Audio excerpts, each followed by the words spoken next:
Salut à tous les amis investisseurs, salut à toutes les amies investisseuses. Je suis super content de vous retrouver pour une nouvelle vidéo. J'espère que vous allez bien, que vous avez la forme et la patate malgré tout ce qui est turbulence sur les marchés financiers en ce moment. C'est Mister ETF, bienvenue dans l'émission 100% ETF.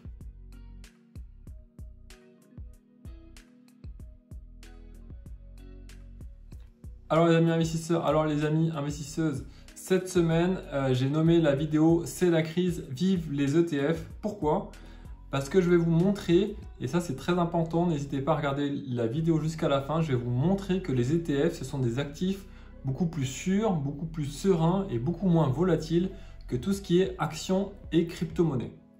Mais avant de commencer cette nouvelle vidéo, je tenais à vous remercier car vous êtes plus de 120 abonnés maintenant à la chaîne de Mister ETF. Franchement, ça me fait super plaisir. Merci beaucoup. La chaîne continue de grandir. Franchement, ça me fait super plaisir. Pour ne rien rater, n'hésitez pas à vous abonner, à liker et à mettre des commentaires. Ça va m'aider pour tout ce qui est algorithme sur YouTube et pour le référencement. Donc, merci beaucoup de ce petit geste. Si vous avez des questions, n'hésitez pas d'aller mettre dans les commentaires ou également d'aller sur le Instagram de Mister ETF. Merci. Alors, on va rentrer dans le vif du sujet, les amis investisseurs, les amis investisseuses. Je vais vous montrer qu'il y a eu beaucoup de volatilité au cours de ces 6 derniers mois dans tout ce qui est actions et crypto-monnaies et beaucoup moins de volatilité dans ce qui est ETF. Alors, je vous ai pris quelques exemples d'actions américaines et françaises sur les 6 derniers mois et on va voir qu'il y a beaucoup de volatilité sur ces actions-là. Le premier exemple, c'est Netflix avec une diminution de la performance de plus de 73% sur les 6 derniers mois. Donc, ça veut dire que si vous avez investi 10 000 € sur Netflix, vous étiez en super confiance, vous perdez 73%, donc ça fait environ, qui vous restera 2 500 € sur l'action Netflix. Donc, voilà. Amazon, aussi on pensait tous que Amazon, voilà, c'était un solide leader, notamment avec tout ce qui est le Covid. On va avoir les livraisons à domicile, donc on va se passer de commerce physique, on va passer par tout ce qui est commerce en ligne. Donc Amazon, c'est vrai qu'ils avaient énormément progressé l'année dernière, mais sur les 6 derniers mois, voilà, diminution de la performance d'Amazon de 40%. Donc on voit simplement avec ces deux actions qui sont quand même des actions robustes normalement, ou en tout cas très connues, qu'il y a une perte de performance, une grande volatilité de 73% pour Netflix et de 40% pour Amazon. On continue dans la dégringolade avec de nouvelles actions qui sont Meta, donc le ex-Facebook, et aussi Alphabet, qui est la maison mère de Google. Facebook, sur les 6 derniers mois, a perdu 40%, plus de 40% de sa valeur et Alphabet a environ perdu un quart de sa valeur sur les 6 derniers mois. Donc, encore une fois, grosse volatilité des actions, des marchés actions. Je vous ai pris 2 autres actions US sur les 6 derniers mois pour voir leur performance. Alors, on pourrait penser que Tesla ou Zoom, en fait, voilà, ce sont des cas d'or sur le marché des actions. Mais voilà, Tesla a une réduction de 33% de la performance au cours des 6 derniers mois. Alors pourtant, on aurait pu se dire, voilà, transition énergétique, voiture électrique, développement de Tesla. Et bien, en fait, voilà, Tesla marque le pas sur les 6 derniers mois avec une réduction de 33%. Et on voit bien, vous voyez, la volatilité de l'action Tesla au cours des 6 derniers mois. Concernant un autre leader ou peut-être un ancien leader qui est Zoom, voilà, lorsqu'il y a eu la crise Covid, on a tous été obligés de faire du télétravail et utiliser des fonctions comme Microsoft Teams, Skype ou encore Zoom. Donc l'action avait très bien progressé au cours des 2 dernières années, mais voilà, au cours des 6 derniers mois, on a une chute de 66% de l'action Zoom. Donc, encore une fois, une grande volatilité sur cette action. Je vais finir de prendre 2 actions US qui sont Spotify, le leader dans tout ce qui est streaming musical, et aussi Snapchat dans tout ce qui est réseaux sociaux. Donc, Spotify, sur les 6 derniers mois, ils ont perdu 56% de leur performance, alors qu'on pensait que voilà, Spotify, c'était les leaders sur le streaming musical, donc normalement une action robuste ou en tout cas une entreprise stable et fiable. Mais voilà, 56% de performance en moins. Et Snapchat, on s'est dit aussi, voilà, peut-être on va jouer sur tout ce qui est millennials, réseaux sociaux. Voilà, moins 54% de performance depuis les 6 derniers mois. Donc voilà, simplement avec ces quelques actions US sur les 6 derniers mois, je vous ai montré qu'il y a une grande volatilité des actions. Et c'est exactement pareil pour tout ce qui est le marché français. Je vous ai pris Orpea, on va commencer par Orpea, avec une diminution de la performance de moins 68% pour Orpea. En fait, c'est très simple, il suffit qu'il y ait un reportage qui soit fait sur Orpea, une enquête, une communication, une révélation, et pouf, l'action va dégringoler. Et c'est ce qui s'est passé au cours des derniers mois, malheureusement, sur cette action Orpea. On a Kering aussi, tout ce qui est le secteur du luxe, avec moins 35% de performance sur les 6 derniers mois. Peut-être que Kering paye sa dépendance à Gucci, mais voilà, on a une forte réduction de la performance. Et aussi, pour ce qui est Kering, on a le fait que la Chine est confinée et le marché chinois est un gros marché pour Kering. Alors, deux nouvelles actions sur le marché français que j'ai décidé de mettre en avant, qui sont Valneva et Forestia. Valneva dans tout ce qui est pharmaceutique, notamment avec les vaccins Covid. Valneva qui a perdu 53% de performance sur les 6 derniers mois. Voilà, il y a moins besoin de vaccins Covid en ce moment, et donc ça a certainement dû avoir un impact sur la performance de l'action Valneva. Et aussi, on a Forestia, tout ce qui est équipementier automobile, avec une performance de plus de 50% sur les 6 derniers mois. On connaît le marché automobile actuellement, la crise et la pénurie de semi-conducteurs. On a aussi l'inflation qui arrive, donc peut-être que les gens auront moins tendance à acheter des voitures neuves.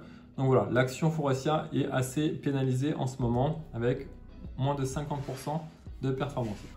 Donc voilà, tout ça pour vous dire que les actions, le marché action, c'est des marchés qui sont assez volatiles. Donc faites attention lorsque vous investissez dans simplement une action, parce que le cours peut dévisser d'un moment à l'autre. Encore une fois, s'il y a une révélation, s'il y a une communication hasardeuse, ou s'il y a une découverte de quelque chose. Mais ça peut bien sûr aller dans un sens comme dans l'autre. Et souvent, les dégâts, comme je vous l'ai montré, sont assez critiques. Maintenant, on va passer aux crypto. Alors pour moi, tout ce qui est marché crypto, pour moi, c'est du pipeau, c'est du vent, hormis peut-être quelques crypto-monnaies, mais voilà, je ne suis pas un expert des cryptos, mais c'est un marché dans lequel personnellement, je n'investis pas.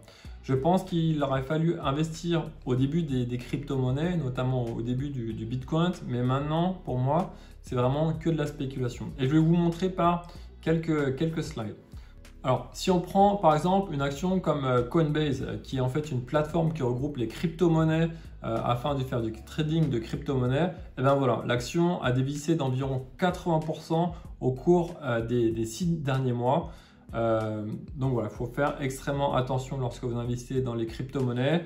Je vous ai pris l'exemple du Bitcoin. On a aussi une forte volatilité du Bitcoin sur les 6 derniers mois. Actuellement, on est à moins 52% par rapport à il y a 6 mois.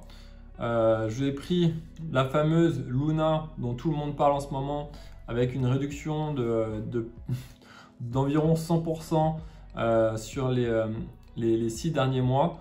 Donc voilà, il y a beaucoup de gens qui ont, en tout cas ceux qui ont investi sur cette crypto-monnaie ont tout perdu, malheureusement. Donc voilà, encore une fois, faites très attention lorsque vous investissez dans les crypto-monnaies.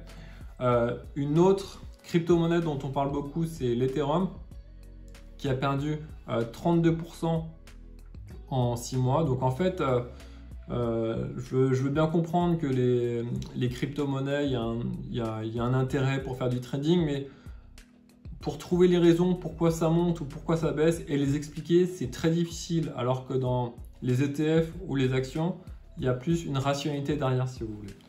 Et enfin, je vous ai pris le Ripple, la dernière crypto-monnaie, qui a perdu 63% au cours des 6 derniers mois. Donc voilà, Lorsque vous investissez aussi dans les crypto-monnaies, faites super attention les amis investisseuses, les amis investisseurs, car c'est très volatile. En plus, vous ne savez pas trop dans quoi vous investissez et de trouver les arguments de pourquoi ça monte ou pourquoi ça baisse. Franchement, c'est très difficile. Donc voilà, encore une fois, investissez dans les crypto-monnaies si vous le souhaitez, c'est votre choix, mais peu d'argent, en tout cas, c'est mon conseil. Et enfin, je vais vous montrer que les ETF, pour moi, c'est un actif financier qui représente une certaine sérénité. Car en fait, contrairement aux actions ou aux crypto-monnaies qui ont perdu 80%, 70%, 60%, 50% au cours des 6 derniers mois, il n'y a aucun ETF, ou en tout cas éligible au PEA, qui a eu cette volatilité extrême qu'ont connue les actions. Alors, je vais vous présenter maintenant un tableau qui regroupe les moins bonnes performances des ETF au cours des 6 derniers mois. On va mettre simplement à part l'ETF PEA Russie avec les conséquences que l'on connaît, les raisons pour lesquelles on connaît. Mais sinon, dans les moins 20 ETF qui ont le moins bien performé, je vais y arriver, pour le PEA, on a des réductions qui commencent à moins 30%, moins 33%. Là, on a du moins 25%, moins 22%, moins 20%. Et si on continue la liste et on l'étend encore une fois aux 20 ETF qui ont le moins bien performé depuis le début de l'année, on constate que voilà, on retrouve encore du moins 20%, du moins 18% et du moins 16% au cours des 6 derniers mois.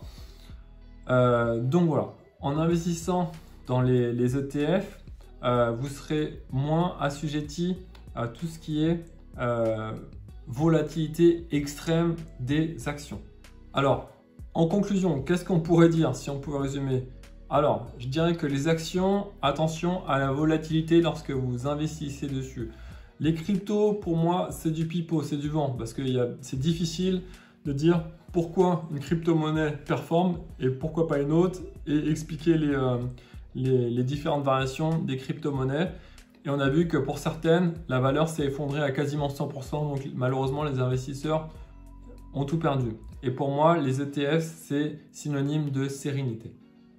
Alors, lorsque vous investissez dans un ETF, vous investissez dans un paquet d'actions. Du coup, vous réduisez votre risque lié sur les marchés. Vous êtes moins assujetti à tout ce qui est effet d'annonce sur une action, sur une entreprise, parce que là, voilà, vous diminuez les risques en possédant plusieurs actions grâce à un seul ETF. Personnellement, moi je préfère perdre 20% sur un ETF que 60 ou 70% sur une action. Si je vois que l'ETF a perdu 20% et que ça correspond à mes choix et à mes valeurs d'investissement, je vais peut-être aussi penser à réinvestir dessus pour faire diminuer le prix d'unitaire de cet ETF. Et cerise sur le cheesecake, comme j'aime à le dire souvent, c'est qu'il y a plusieurs ETF aussi qui versent des dividendes, que ce soit par distribution ou accumulation. Donc ça va aussi réduire la performance négative de mon ETF. Donc du coup, au lieu d'avoir moins 20%, je vais certainement avoir moins 15%. Mais encore une fois, ce moins 15%, il est beaucoup mieux que le moins 30, moins 60, moins 70% qu'on a vu sur certaines actions et même moins 100% qu'on a vu dans certaines crypto-monnaies. Voilà les amis investisseurs, voilà les amis investisseuses. Merci d'avoir regardé la vidéo jusqu'au bout. Ça m'a fait super plaisir de faire cette vidéo. Alors, n'hésitez pas à me dire ce que vous avez pensé de cette vidéo en dessous dans les commentaires. Je répondrai à tous les commentaires. Voilà, dites-moi ce que vous en pensez, si vous êtes plus investi sur les ETF, les actions. Dites-moi ce que vous pensez aussi des crypto-monnaies. Je sais que peut-être cette vidéo va faire un peu polémique, mais voilà, c'était mon point de vue qui ne tient bien sûr qu'à moi. Donc, vous en faites ce que vous voulez. Voilà. Encore une fois, n'hésitez pas à liker, à commenter, à vous abonner. Ça va beaucoup m'aider pour le référencement sur YouTube. Prochaine vidéo la semaine prochaine. D'ici là, prenez soin de vous. Ciao, ciao.